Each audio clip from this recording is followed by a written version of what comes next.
question 3b, we have a surd to simplify, to rationalise. We have two terms on the denominator.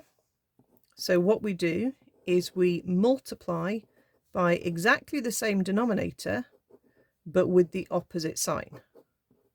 So 2 take away 3 root 3, top and bottom. When you multiply a fraction by the same thing on the top and the bottom, you're not changing its value, but you're rewriting it in a different form. So then you have to multiply out. So let's give this a go. So 3 times 2 is 6. That one times 2 would be minus 2a root 3.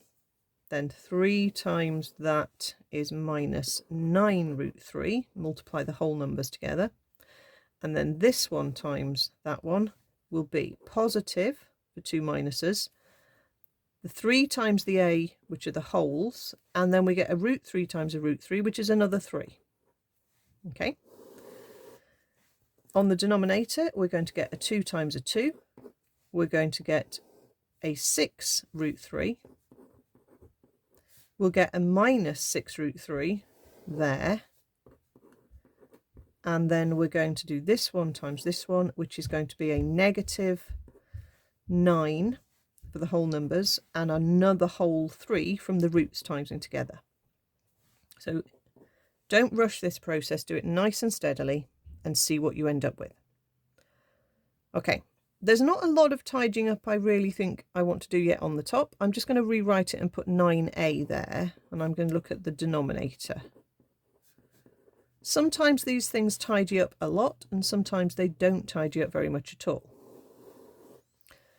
Okay, on the denominator, I've got a plus 6 root 3 and a minus 6 root 3, which I can get rid of. And to be honest, you don't even need to put those terms in. You can skip those because you know they're going to cancel out, because that's the whole point of this process.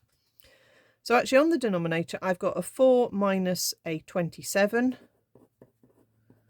and that gives me negative 23, which is a bit of a horrible number.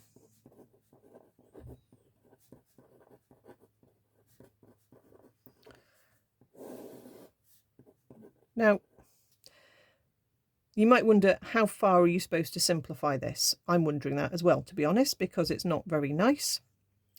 I think what I'll do is I'll group the ones that aren't root 3s, and then I will pull a minus root 3 as a common factor from these two terms, and then I can put a 2a plus 9, because obviously I've got the minus on the outside, so that covers both of those, and put it over minus 23.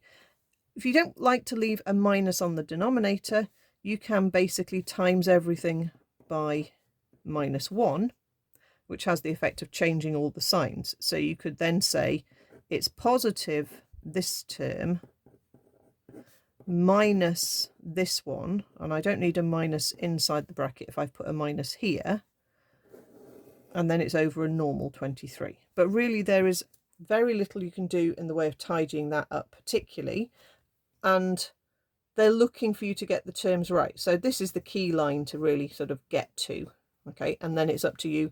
If you want to try and neaten it up and group the terms a little bit, you could do. But it is not possible to neaten it up very much further because you've got this a that you don't know.